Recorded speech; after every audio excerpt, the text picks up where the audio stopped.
السلام عليكم. النهارده هنتكلم على الاهلي في كاس العالم للانديه. هيقولوا لك الاهلي ما عملش حاجه، هيقولوا لك دول ما عندهمش اساسيات الكوره، هيقولوا لك ان الاهلي مستواه اسوأ من السوق بمراحل. هقول لك ايه مكاسب الاهلي، والاهلي عمل ايه في كاس العالم على القطاع الكروي وعلى القطاع الاداري والمالي. يلا بينا نبدأ حلقتنا النهاردة من برنامجكم الكورة مع فوز.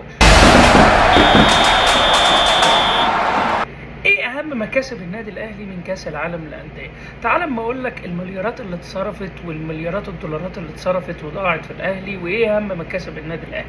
تعال نشوف اول الصفقات اللي عملت وجع اعلامي وصدى اعلامي، وهي احمد سيد زيزو. الصفقه دي فري، فانت قدامك سلعه قويه واصل كبير بقيمته في السوق 6 مليون دولار زي ما كان معروض على نادي الزمالك وانت اشتريته فري.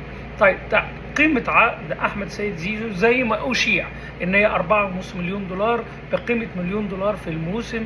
يعني احمد سيد زيزو هياخد مليون دولار في الموسم، يبقى قيمه احمد سيد زيزو 4.5 مليون دولار. تاني الصفقات الكبيره هو محمود حسن تريزيجيه اللي تم الاهلي التعاقد معاه بقيمه شراء 1.5 مليون دولار، وقيمه تعاقد في 4 مواسم مليون دولار. اذا قيمه تعاقد الاهلي مع محمود حسن تريزيجيه 5.5 مليون دولار مرتب وتعاقد. ثالث الصفقات القويه هو محمد بن رمضان، الاهلي اشتراه ب1.5 مليون دولار من النادي المجري، ومرتب 1.1 مليون دولار في السنة في 4 مواسم، يعني حوالي 4.4 مليون دولار، يعني حوالي 5.9 مليون دولار قيمة الانتقال كليا. الصفقة الأخيرة هي مصطفى العش، اشتراه النادي الأهلي ب1 مليون دولار قيمة التعاقد زي ما أشيع. مش هنتكلم إن إزاي الأهلي بيدخل إعارات ولا أي شيء، لا احنا هنتكلم زي ما أشيع. الأهلي أتم التعاقد مع أشرف بن شرقي في صفقة انتقال حر بمرتب 1 مليون دولار و100 ألف في الموسم، يعني 4.4 مليون دولار في قيمة تعاقد 4 سنوات. إذا الأهلي أتم التعاقد بإجمالي تعاقدات كبيرة تتمثل في حوالي 21 مليون وكسر مليون دولار. والاهلي تعالوا بقى نشوف العوائد. الاهلي يمتلك اصل ثابت زي وسام ابو علي النجم الكبير، ولكن وسام ابو علي صعب الحفاظ عليه بعد كاس العالم للانديه، وبالتالي وسام ابو علي ستمثل قيمه انتقاله ما يتعدى 10 مليون دولار. حسين الشحات بنسبه كبيره هيتم تسويقه في الامارات او في قطر بمبلغ تعاقد 2 مليون دولار. اليو ديانج صعب الابقاء على اليو ديانج في ظل رغبته في الاحتراف الخارجي وفي ظل التعاقدات الكبيره، وقد تكون قيمه انتقاله تتمثل في 4 مليون دولار. اذا الاهلي هيجني من انتقال اللاعبين حوالي 16 مليون دولار. الاهلي جنى من تعادلين 2 مليون دولار في كاس العالم للانديه، جنى 9.5 مليون دولار في المشاركه، جنى حوالي مبلغ 800 ألف دولار نظير الأهداف اللي أحرزها النادي الأهلي، وبالتالي كده الأهلي إجماليا حوالي 12 مليون و300 ألف دولار.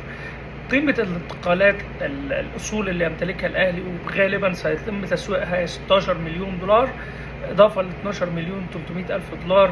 إذا الفرق ما بين المصروفات اللي صرفها النادي الأهلي بإجمالي التعاقدات بإجمالي الانتقالات بكل شيء هو حوالي 7 مليون دولار صافي للنادي الاهلي.